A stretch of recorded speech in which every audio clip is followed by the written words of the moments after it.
It had been a special day for these youngsters. They'd been treated to games, meals, help with their personal lives. That night, to top it off, a fashion show.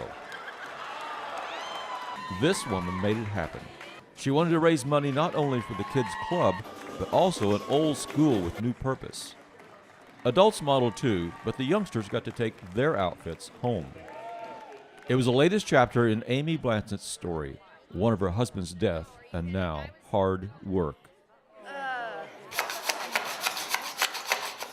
Volunteers clean up a former school building that had sat empty for years. The Fairbanks is in northeast Springfield, a neighborhood with problems.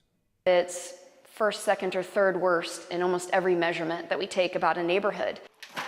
But neighbors and volunteers rally around her effort to remake the Fairbanks into a nonprofit community gathering place. The old classrooms will become offices for local businesses and groups. The gym is leased to a local congregation. The playground will become a community garden. The newest part of the school is a library, office space, and a computer lab. A lot of these families can't afford to have computers or internet access, and it's nice to have something like this in their neighborhood. Amy and her husband, Drew Lewis, bought the old school years ago. They plan to create offices for rent to local businesses. But then, bad news. At that time, my husband was diagnosed with cancer, and he had had multiple surgeries and was cancer-free. Hi, I'm Cheryl Crow, but you already know that.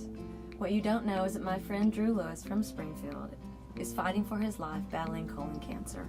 So to benefit cancer research, Amy and Drew organized a concert at Drury University with rock star Cheryl Crow. It was a big success. But then, after we found out the cancer had come back is actually when we closed on this. It was something for us to focus on so that cancer wasn't consuming our lives. His treatment was aggressive, but Drew Lewis died 2 years ago.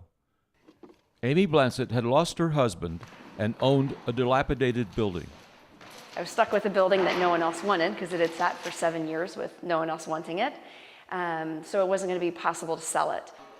Before he died, Drew and Amy dreamed up new plans for the Fairbanks. She would transform the Fairbanks into a nonprofit community center, and this part of Springfield, they say, needs it. Pretty badly. We've lost our grocery stores, and it seems like every time we turn around, we've lost some other asset to the neighborhood, so we're having to rebuild it from the ground up.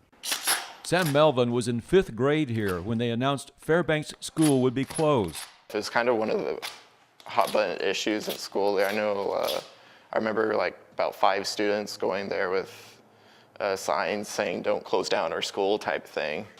Sam Melvin is among dozens of volunteers who show up to work.